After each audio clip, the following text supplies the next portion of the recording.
plus que transparent et aux meilleurs standards de la bonne gouvernance. À cet égard, nous ne pouvions pas nous imaginer un seul instant que le mal était si profond. L'audit des finances publiques sur la période du 1er mars 2019 au 31 mars 2024 est à ce point particulièrement révélateur des dérives du précédent régime, avec notamment les niveaux du déficit budgétaire et de la dette publique minorés. Cette situation a eu notamment comme conséquence la suspension des financements attendus en 2024 du Fonds monétaire international et de la Banque mondiale et le gel du programme économique et financier appuyé par le FMI. C'est le lieu, une fois de plus, de rendre hommage au président de la République, qui a préféré sacrifier à cet exercice de transparence plutôt que de démarrer son magistère dans le mensonge. Il nous est également apparu indispensable, dans l'environnement laxiste ayant prévalu durant le dernier régime, de procéder à la revue de tous les contrats signés dans les secteurs stratégiques, en vue de nous assurer de leur conformité à notre législation. Maximiser les retombées économiques et sociales pour notre pays et préserver les ressources pour les générations futures. Outre ces travaux, l'exigence de reddition des comptes a été étendue aux nombreux chantiers payés non achevés, les hôpitaux, les écoles et universités en construction, les maisons de la jeunesse, et j'en passe, aux soupçons de corruption, de surfacturation et de détournement de fonds dans des projets et sociétés d'État. Toujours dans ce registre, il a été procédé à l'audit des ressources humaines, trouvées sur place par les différents ministres à leur prise de fonction pour traquer tous les recrutements indus sous la forme de personnel contractuel. Pour donner une idée de l'ampleur des pratiques du régime précédent, le ministère en charge de la fonction publique a recensé environ 29 000 contractuels recrutés en marge de la réglementation en vigueur. De même, pour marquer une rupture nette dans le sens de la bonne gouvernance, le président de la République, le Premier ministre et l'ensemble des membres du gouvernement ont procédé à la déclaration de leur patrimoine dans les délais fixés. Enfin, de graves scandales ont été décelés dans la gestion foncière, qu'il s'agisse de l'occupation du domaine public maritime ou de l'accaparement de terres sans commune mesure par des privés et des sociétés civiles immobilières écrans, au niveau des lotissements des zones foncières, effectuées notamment à Dakar, à Thiès, en particulier à Mbourkat. De manière plus grave et répréhensible, il est à noter de la prévarication et de la privatisation du patrimoine foncier et bâti de l'État. Pour rester dans ce registre de la bonne gouvernance, je voudrais également évoquer les avancées majeures enregistrées dans l'administration de la justice, dont le fonctionnement a été notablement instrumentalisé par le régime sortant. Une des réalisations majeures dans ce domaine au cours des 8 derniers mois a été l'organisation des assises de la justice avec la participation inclusive des citoyens. Les autres réalisations ou initiatives lancées ont trait à la protection des lanceurs d'alerte, la modernisation de l'administration pénitentiaire et la prise en charge judiciaire des dossiers des victimes de la période préélectorale. À cet effet, en plus de l'inscription budgétaire de crédits destinés aux victimes, il sera proposé à votre auguste Assemblée, dans les semaines à venir, un projet de loi rapportant la loi d'amnistie votée le 6 mars 2024 par la précédente législature. Pour que toute la lumière soit enfin faite et les responsabilités établies de quelque bord qu'elles se situent. Il ne s'agit pas ici de chasse aux sorcières, encore moins de vengeance, car aucun sentiment de revanche ne nous anime. Loin de là, il s'agit simplement de justice, pilier sans lequel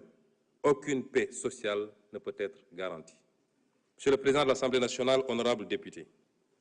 la vision d'un Sénégal souverain a été prise en charge dès la formation du gouvernement, avec notamment l'exigence de défendre en tout premier lieu les intérêts du Sénégal et de ne plus jamais nous laisser dicter notre conduite dans la gestion des affaires publiques et la défense du citoyen sénégalais. Il en est pour preuve les positions ouvertement affichées par M. le Président de la République dans les instances internationales, que ce soit à la tribune des Nations Unies,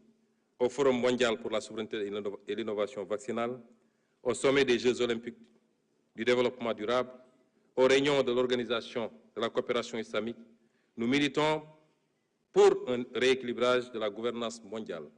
et le respect des valeurs universelles de paix et de droits de l'homme, en particulier la fin du génocide à Gaza et la reconnaissance des droits inaliénables du peuple palestinien. Au demeurant, Au plan interne, la célébration du 80e anniversaire du massacre des tirailleurs sénégalais à Thiaroye, le 1er décembre 1944, a été l'occasion d'affirmer notre exigence de souveraineté dans le rétablissement des faits, tronqués, maquillés et cachés depuis 80 ans. Le non-renouvellement à l'expiration de son délai, le 17 novembre 2024, des accords de pêche qui lient le Sénégal et l'Union européenne marquent également notre volonté unilatérale de défendre les intérêts de notre pêche artisanale, de notre armement national et de notre industrie locale de pêche. Concernant la souveraineté monétaire de l'Union monétaire ouest-africaine, notre gouvernement a eu des échanges avec la BCEAO sur l'état et les perspectives de mise en œuvre de la réforme du franc CFA. S'agissant de la souveraineté en matière de défense, le président de la République a annoncé la fermeture prochaine des bases militaires étrangères au Sénégal. De toutes les bases militaires au Sénégal. Enfin, pour ce qui est de la politique étrangère du Sénégal, de nouvelles bases ont été jetées, à savoir le retour à l'orthodoxie dans la représentation diplomatique sénégalaise à l'étranger, avec l'accréditation de diplomates de carrière ainsi que le focus mis sur le renforcement des liens de coopération avec les pays africains. Monsieur le Président de l'Assemblée nationale, honorables députés,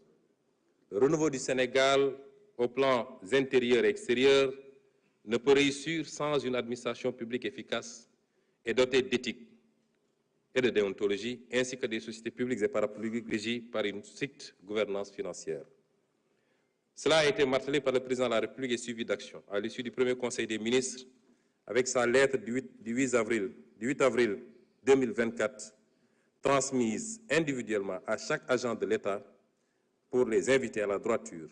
la probité et l'exemplarité, toujours au travers des principes du Jubal et du Jubbanti. Nous avons écouté et compris, Monsieur le Président de l'Assemblée nationale, honorables députés, la demande citoyenne pour une meilleure gouvernance du pays. Mais nous avons également accordé une priorité au cours des 8 derniers mois à la demande sociale des Sénégalais qui veulent une meilleure qualité de vie. À cet égard, nous nous sommes attaqués à la vie chère en mettant en place, dès le mois de juin 2024, dans un contexte de finances publiques en détresse, des mesures de réduction des prix de denrées de première nécessité. Concernant le coût du carburant et de l'électricité, les mesures utiles ont été prises pour le rétablissement de l'orthodoxie dans la passation des marchés d'approvisionnement en hydrocarbures et la diversification de leurs sources. S'agissant du cadre de vie des Sénégalais, notre gouvernement a engagé depuis le mois d'avril de fortes initiatives pour la gestion des inondations et les crues, pour le fonctionnement régulier du ramassage des ordures par l'appurement des arriérés.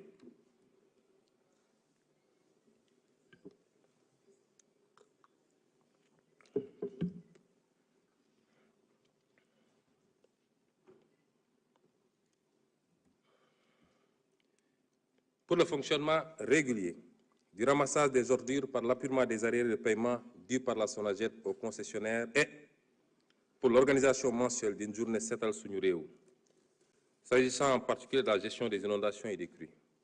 Des sommes conséquentes ont été dégagées pour faire face, nous amenant à demander un audit du programme décennal de gestion des inondations et du programme d'assainissement des 10 villes qui ont englouti respectivement 285 milliards de francs CFA et 77 milliards de francs CFA sans résultat tangible. Monsieur le Président de l'Assemblée nationale, honorables députés,